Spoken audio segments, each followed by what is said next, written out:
मझवा विधानसभा उपचुनाव में प्रबुद्ध वर्ग सम्मेलन में पहुंचे उप मुख्यमंत्री ब्रजेश पाठक ने कांग्रेसी और सपा पर जमकर निशाना साधा। इंडी गठबंधन पर कटाक्ष करते हुए कहा कि यह परिवारवाद को बढ़ावा देने वालों का गठबंधन है। कांग्रेस हो या सपा, पार्टी की कुर्सी परिवार के लोग ही संभालेंगे, जबकि बीजेपी में संगठन के चुनाव से पद तय होता है। कांग्रेस ने इमरजेंसी लगाकर संविधान को नष्ट किया था। 14 से 24 में खड़े हैं, लेकिन सरकार पर कोई दाग नहीं है।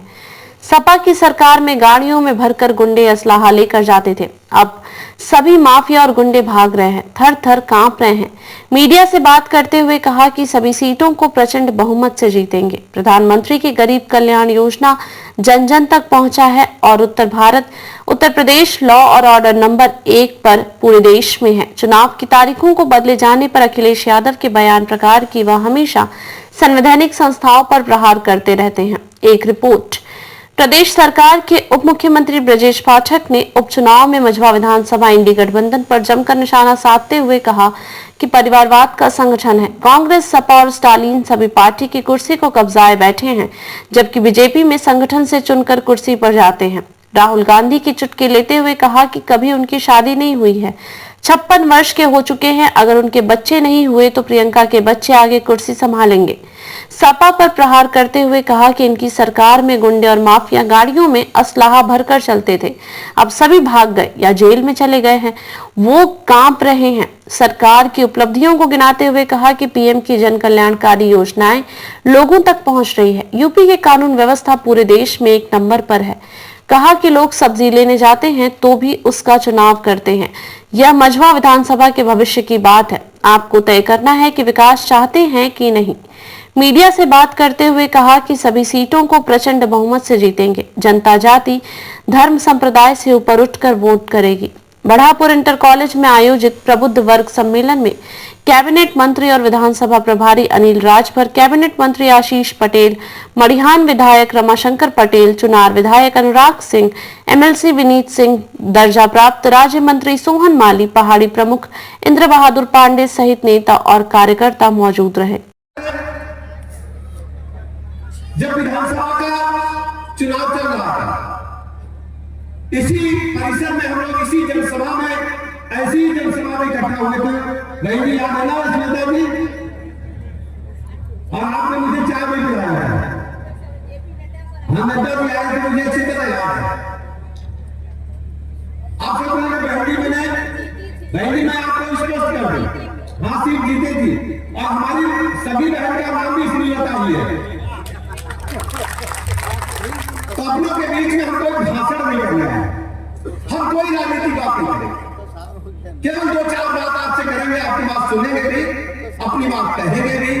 अपनों के बीच में कोई राजनीतिक भाषणबाजी बयानबाजी अच्छी नहीं होती। अभी जी मैं जहां तक समझता हूं, और हमारे अध्यक्ष जी बैठे हैं, विधानसभा चुनाव में मरियान में हम गए थे।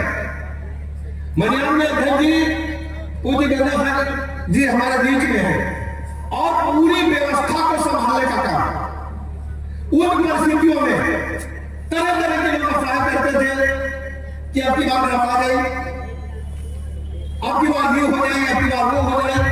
लेकिन दुबे जी ने मोर्चा संभाला तो मोर्चा ऐसा संभाला कि रमाशंकर पटेल जी की पताका सबसे ऊपर लहराई। याद है दुबे जी की नहीं याद? तो हम ऐसे लोगों के बीच में बैठे, हमारे परिवार के लोगों के बीच में बैठे, और आप सबकी जिम्मेदारी है। काफी जिला अध्यक्ष बैठे हैं, हो सकता है कल को दाम लगे तो एक क्षेत्रीय अध्यक्ष बन जाए, और क्षेत्रीय अध्यक्ष बनते बनते हो सकता है कि प्रदेश अध्यक्ष बन जाए, और हो सकता है राष्ट्रीय अध्यक्ष बन जाए। ये भारतीय जनता पार्टी नहीं संभव है, किसी दूसरे दल में संभव नहीं। मैं आपके सामने खड़ा हूं, मैं अपने लोगों से कहना चाहता हूं, जो काम करेगा वो आगे जाएगा, जो मदद पर खड़ा होगा, जो भारत माता के लिए लड़ने का काम करेगा वो आगे जाएगा। आप में से कोई भी व्यक्ति ताकत लगाए पार्टी के लिए, मैं जिम्मेदारी लेता हूं कि उसके कंधों पर ताकत आएगी, उसके देश को चलाने की ताकत हमारी पार्टी देने का काम उसके हाथों में करेगी। आप ये काम करें, मैं आपका नाम उठाऊंगा। लेकिन आप सोचो, क्या कांग्रेस पार्टी में संभव है? मैं पत्रकार मित्रों से भी पूछता हूं, कांग्रेस पार्टी में अगर किसी से पूछने जाओ कि भैया राहुल गांधी के बाद कांग्रेस पार्टी का खेल झाड़ कांग्रेस पार्टी का नेता कौन होगा?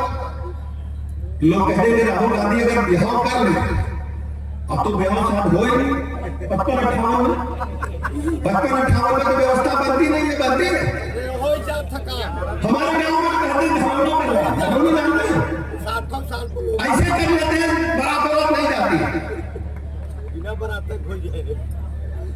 लेकिन अगर शादी नहीं हुई, शादी हो गई तो बेटा बेटी होगा, वो कांग्रेस की कमान संभालेगा।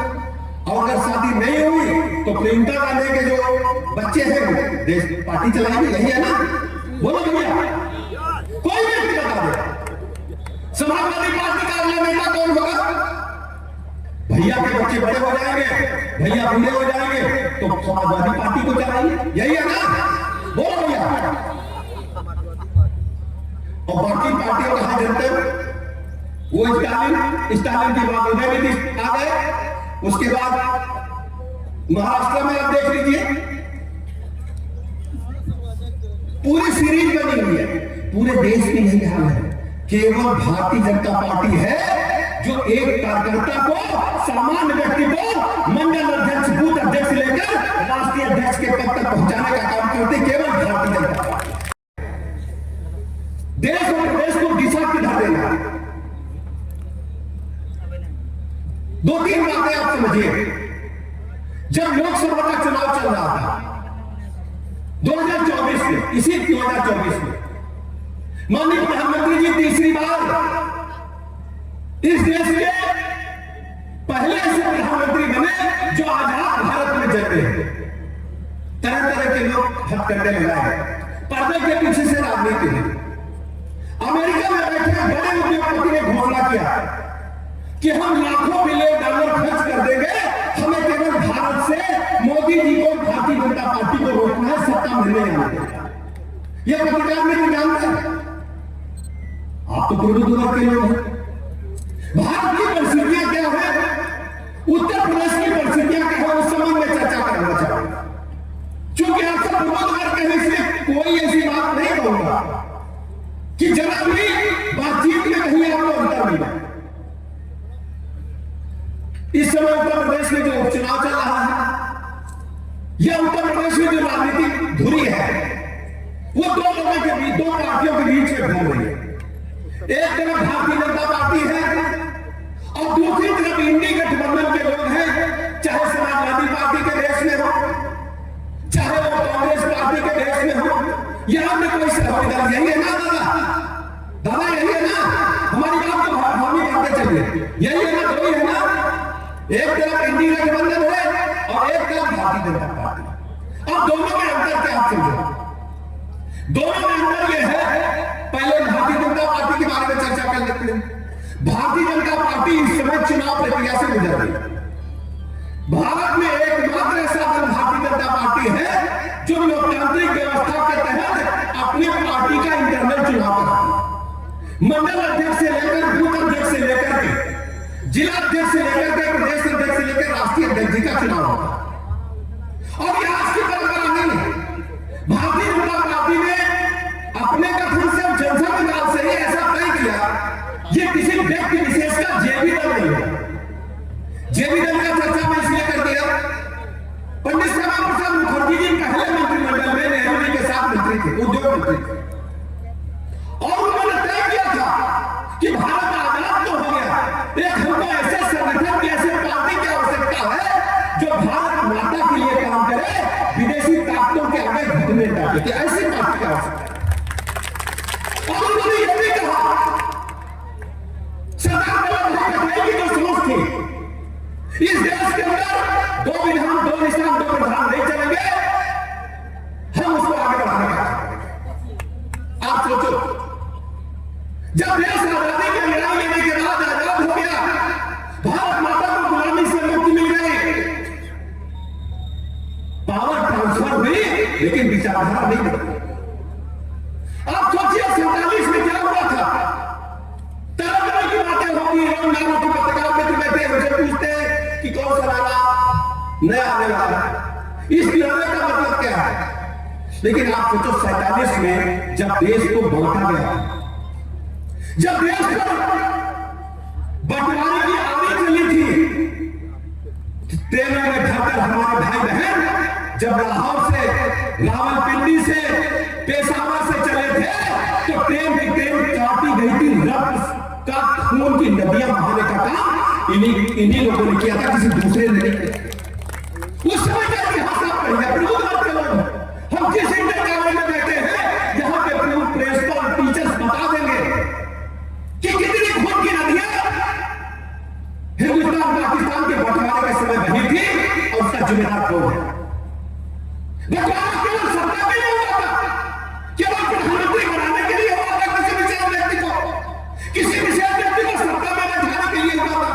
भारतीय जनता पार्टी ने अपने प्रारंभ काल से तमीज, सपा की सरकार थी, मैं 2004 में एमपी हो गया था। सपा की सरकार में इसी मिर्जापुर की सड़कों पर हमने देखा एक एक गाड़ी में 10-10 बंदूकें भर करके गुंडे चलते थे कि नहीं चलते थे, बताना जरा, बोलो भैया, चलते थे कि नहीं चलते थे। हत्या, लूट, डकैती, बलात्कार, बहू बेटी की इज्जत आबरू खतरे में, प्लाट, मकान, दुकान कब्जा करना। हमारी अम्मा कहती थी कि 5 बजे तक 6 बजे तक लौट आना भैया, गुंडों की सरकार है। हमारे व्यापारी भाई बैठे 3 बजे बिक्री दिन भर की घर पहुंचा देते थे कि सूर्यास्त के बाद दोबारा ले जाएंगे, पता चला बिक्री का माल ही लूट लिया। कोई नई फैक्ट्री लगी तो चौथ वसूली होती थी। आज हम गारंटी के साथ कह सकते हैं कि उत्तर प्रदेश से माफिया राज को समाप्त करने का काम आपके वोट की ताकत ने किया है, आपकी सरकार ने किया है। आज माफिया घुटने पर है, माफिया भीख मांग रहा है प्राण की। उत्तर प्रदेश सरकार ने यह दिखा दिया कि उत्तर प्रदेश में बड़ी ऊर्जा है, ताकत है। उत्तर प्रदेश को लोग बीमारू राज्य कहते थे आर्थिक रूप से पिछड़ा राज्य है। हम शीघ्र ही $1 ट्रिलियन इकोनॉमी की तरफ आगे बढ़ रहे हैं। इन्वेस्टर समिट हुए, ग्लोबल इन्वेस्टर समिट हुए, ग्राउंड ब्रेकिंग सेरेमनी हुई, बड़ी संख्या में उद्योग लगे, 4 लाख करोड़ से अधिक पैकेज साइन हुए, उनको धरातल पर उतारने का काम चल रहा है। सेमीकंडक्टर की नीति पास हुई है। उत्तर प्रदेश में सेमीकंडक्टर मतलब समझते हैं जितनी भी गाड़ियां खड़ी है, जितने भी इलेक्ट्रॉनिक, जिलाध्यक्ष, प्रदेश अध्यक्ष, राष्ट्रीय अध्यक्ष, गृह मंत्री, नड्डा जी जिला अध्यक्ष, प्रदेश अध्यक्ष, राष्ट्रीय अध्यक्ष, आप देश के सबसे बड़े नेता। ये केवल भारतीय जनता पार्टी, यही अंतर है सभी दलों में और भारतीय जनता पार्टी। भारतीय जनता पार्टी आपकी पार्टी है, किसी की जेब की पार्टी नहीं। भारतीय जनता पार्टी आप सबको मिलाकर के बड़े मिशन को लेकर चले। भारतीय जनता पार्टी का उद्देश्य क्या है कि भारत माता का झंडा आकाश की बुलंदियों की ओर है, हर गरीब को पक्का मकान मिले। सबसे बड़ा उद्देश्य क्या है भारतीय जनता पार्टी का? भारतीय जनता पार्टी का सबसे बड़ा उद्देश्य है कि हम राष्ट्र को प्रथम मान करके चलते हैं। राष्ट्र बड़ी, राष्ट्र से बड़ी पार्टी नहीं है। फिर दोबारा मैं दोहरा, भारतीय जनता पार्टी राष्ट्र को प्रथम मानती है और पार्टी को पीछे रखने का काम करती है। मैं आपको याद दिलाना चाहता हूं, इस देश में इमरजेंसी कांग्रेस पार्टी ने लगाई थी। संविधान खत्म हो गया था। जो हमारे बुजुर्ग बैठे बताएंगे, अगर किसी के घर में कोई खाकी हाफ पैंट मिल जाती तो जेल में डाल देते थे, कि नहीं? और काली टोपी मिल गई तो और बड़ी जेल है, बेल्ट मिल गई तो और बड़ी जेल है। बंदूक का लाइसेंस रिन्यूअल कराने जाइए तो नसबंदी कराइए। याद है कि नहीं है? बताइए जरा। अगर उनका खतौनी लेने के लिए गए, कापी निकालनी है तो पहले नसबंदी कराइए। ये इमरजेंसी में होगा। और उस इमरजेंसी के समय जब संविधान को इन लोगों ने ध्वस्त कर दिया था, समाप्त कर दिया था, उस समय भारतीय जनता पार्टी के पूर्वजों ने तय किया था कि पार्टी नहीं, हमें देश चाहिए। जन को विलय करके देश को बचाने का काम किया था। जनता पार्टी ने जन को विलय कर दिया था। लाओ आईडी दे दो, बस कर लाओ, ज्यादा लाओ, बल्कि बैठ के यही आ जाओ, लगा लो।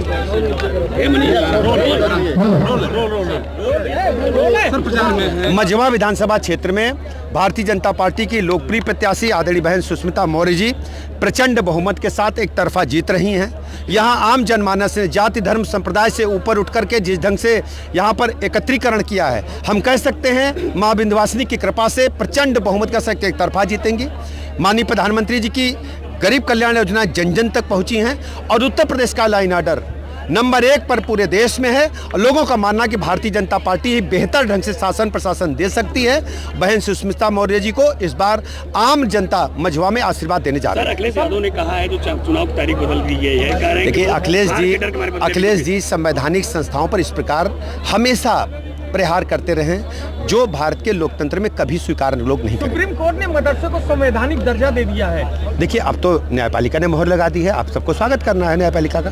संजय निषाद जी ने कहा है कि जो संत कह रहे हैं वो गलत कह रहे हैं। देखिए संजय निषाद जी हमारे गठबंधन के सदस्य हैं, हम उनसे पूछेंगे और किस परिस्थितियों में क्या कहा है। और संत महात्मा सब हमारे परिवार के हैं और उनका हम सब सम्मान करते हैं। मझवा में तो ठीक नहीं रहे संजय निषाद के कोई कार्यकर्ता नहीं, वो लगे हैं सब लोग हमारे साथ मंच पे जिलाध्यक्ष है उनके।